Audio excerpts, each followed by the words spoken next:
Just in time, we have Lisa Lanier, our official attorney, on the program. She'll be with us here momentarily to talk about this event, this tragedy where Alec Baldwin killed a cinematographer with a prop gun while they're shooting the movie Rust. I feel that's going to get worse in it before it gets better. I do, too. We have a few facts for you, and we have a piece of the 911 call that came in right after the shooting. This was somebody on the set who made the call. Santa Fe Fire and EMS, what's the location of the emergency? Bonanza Creek Ranch has had two people accidentally shot on a movie set by a prop gun. We need help immediately. Okay. Bonanza Creek Ranch, come on. So was it loaded with a real bullet or one? I cannot tell you that. Okay. We're getting them out there already. Just stay on the phone with me. Thank you. Okay. This that yelled at me at lunch because asking about revisions. Did you see him lean over my table and yell at me? He's supposed to check the guns. He's responsible for what's happening. Are you now, Mimi? No. I'm a script supervisor. How many people are injured? Two. We were rehearsing, and it went off. We all ran out. It was hard to hear what she was saying, but she was complaining about somebody who had he yelled at me and blah, blah, blah. What happened there was an assistant director named Dave Halls handed the gun to Alec Baldwin moments before the shooting and said, "Cold gun," which means no bullets in the gun at all. Cold gun has no cartridges, even blanks, inside the firearm. A hot gun indicates the weapon is loaded with cartridges, either live ammunition or blank rounds. So when Baldwin gets it and it's cold gun, he assumes there's nothing in it. He was practicing his draw and shooting. Yeah, there were no cameras running from what I understand. That's right. This was just a pure rehearsal. Correct. But some experts, Hollywood safety experts who have worked on movie sets before say, ultimately, though, the number one rule, the only rule is you never point it at another person. And Baldwin did that. And either the gun went off or he pulled the trigger, whatever happened. Baldwin's canceled all of his upcoming shooting and appearances and all of that kind of stuff. He says, of course, he needs time after this. According to the L.A. Times, about a half dozen members on the camera crew for this movie, Rust, had walked out just a few hours before the tragedy, protesting over working conditions on the set. Some were about long hours and long commutes, but at least one person complained about gun safety on the set. They had what's known as an armorer, who is ultimately responsible for the guns on the set, but already they had had issues with this person saying she didn't know what she was doing. And so there was a lot of people complaining. So the armorer on this particular set is not the assistant director whose face I've seen in the last 12 to 24 hours. No, the armorer's name is Hannah Gutierrez Reed, and she is the one responsible for managing all firearms used on the set, but the assistant director is the one who handed the gun to Baldwin and said, "Okay, cold gun."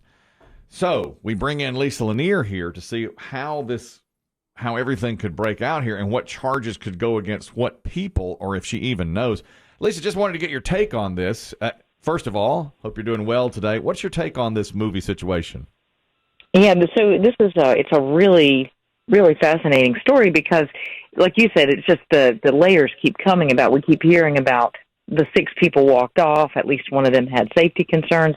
And something I just read this morning, I think it's very late breaking, there was actually a cold gun similar incident that happened 2 weeks before on the same set where there were 2 stunt doubles that were rehearsing a scene and they were told that a gun was cold and it turned out it was not. Luckily in that instance, 2 weeks prior, there was no one injured. But here, like you said, there were complaints. They were running out of money. People weren't being paid, supposedly. The film crew walked off. And then you had a whole new crew, but now they were only filming with one camera. So it's lots of indication that maybe things were just not going well. But like you said, only 3 people touched the gun before it was discharged.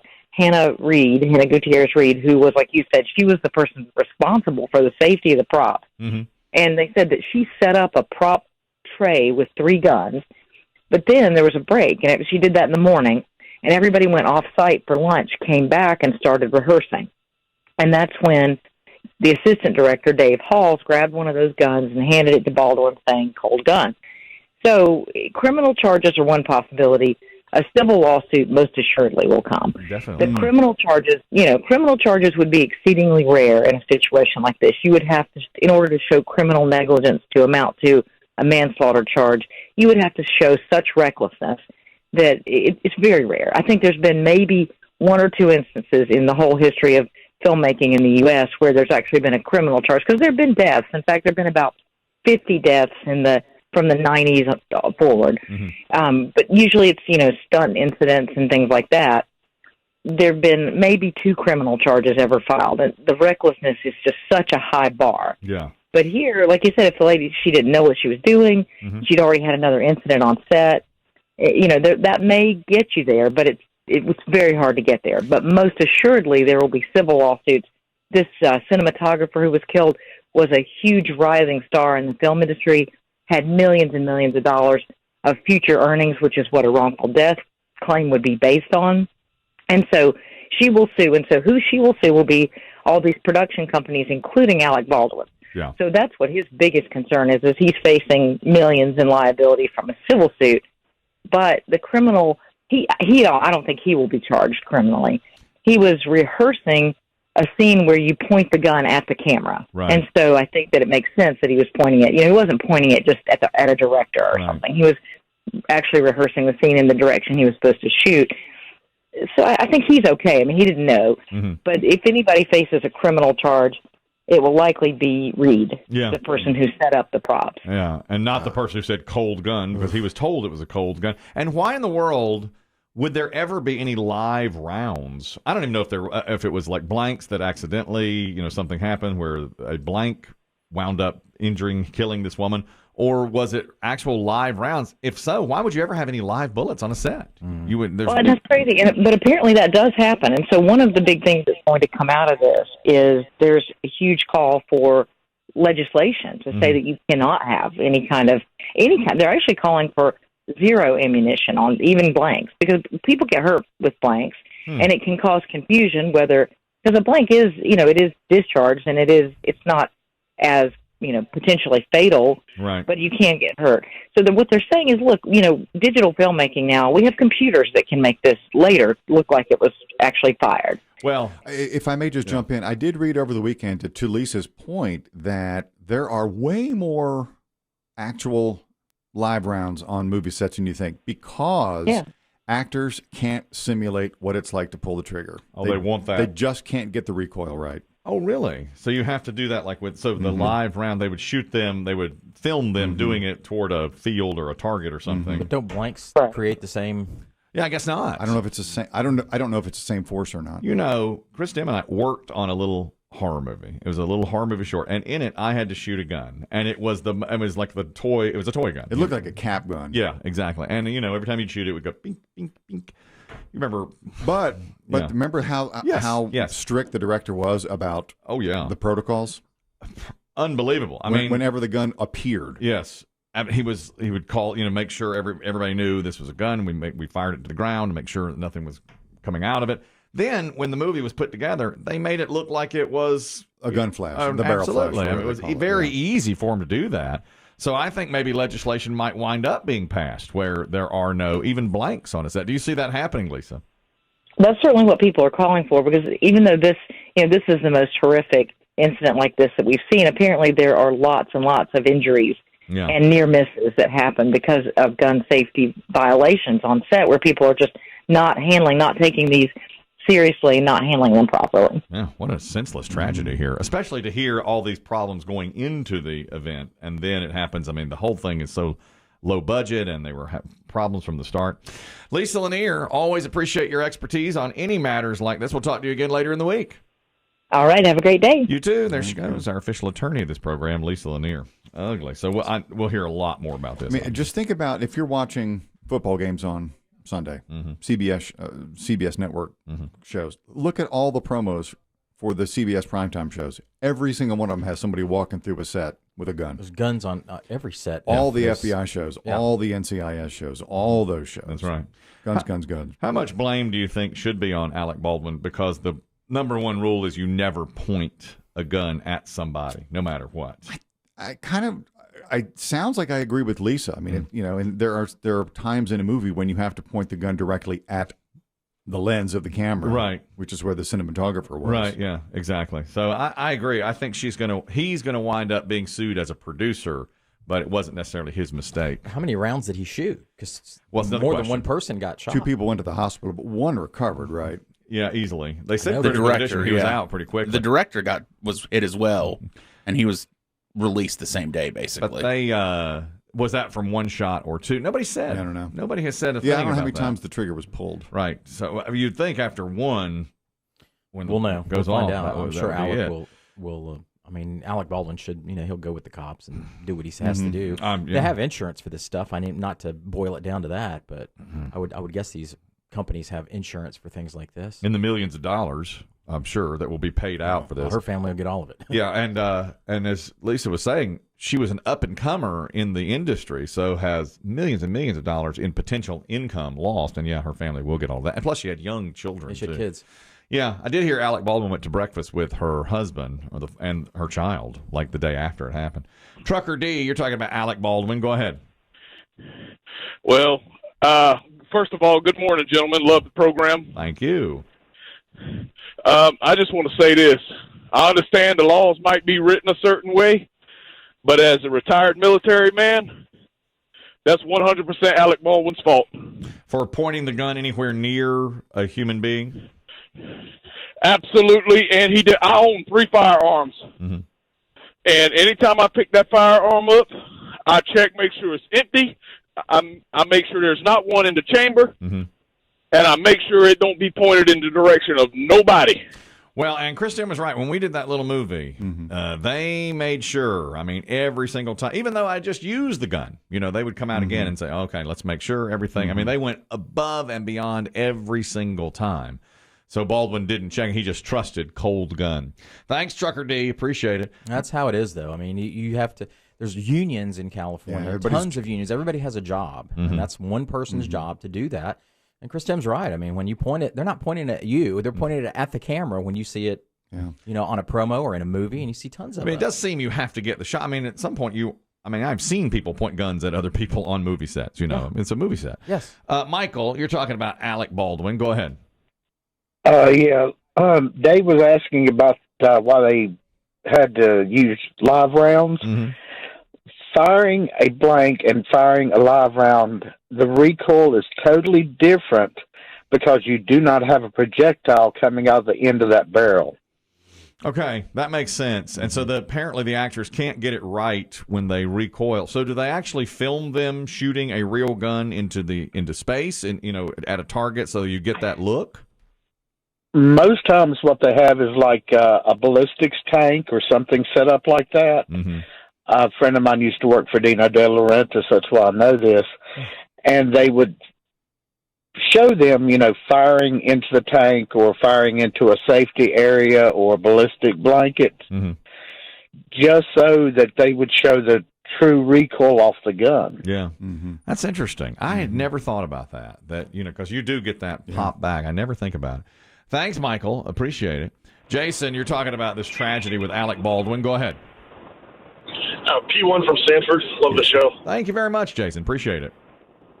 I'm retired military, and we're taught from day one, no matter what you're told, always check your weapon.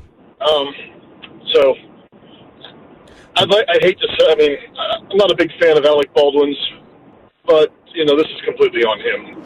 Really? You think so? I don't know. If somebody handed me a gun on a set and said, okay, it's safe to use, cold gun, I would probably trust. I mean, I'm not a military guy. He wasn't either. You're an actor. I would trust the director who says the gun is safe to use. The armorer has checked it. I doubt I would have opened it up and looked at it, every single time. But, a lot of... If you be like me, I don't know what I'm looking for. I don't know. Thank you, Jay. I don't know how to open the gun. I don't know how. No, I know. Is there a latch? You spin the thing. What is this? It comes out the box. I never... Oh, there's more than one bullet. When they do that, I'm not a gun guy. No. Okay? I'm not... This is a Western, so it's probably an old school revolver, right? Yeah. Right. I wouldn't have known, how to do that. Like, how on cop shows, like you said, it comes out the bottom. How do they make it come out? I never know that stuff. Yeah. I'd have to be trained in that if I was on the movie set. Yeah, they'd say to take off the safety. Where's that? Yeah, right. Yeah. I want it on. That is something. If I was like in a restaurant that was being robbed, and I jump into action and knock the guy down with a karate chop. Yeah, and his gun goes flying, and I pick it up and turn back to him.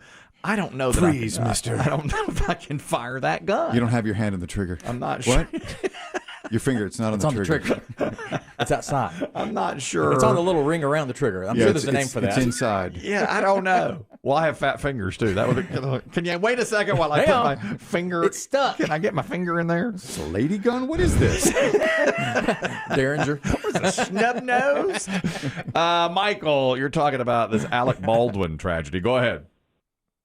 So, from what I've read recently, is that they had taken that gun off set and used it with live ammunition doing target practice away from there, and that's how they had figured that the bullet made it into it. Okay, that would make sense. Yeah. And that right there makes a lot of sense. And from what I understand, and we're all learning little bits and pieces as this goes along, but my understanding is this is a very low budget production, which kind of surprised me, which means there aren't a lot of layers of like armorers and assistant directors.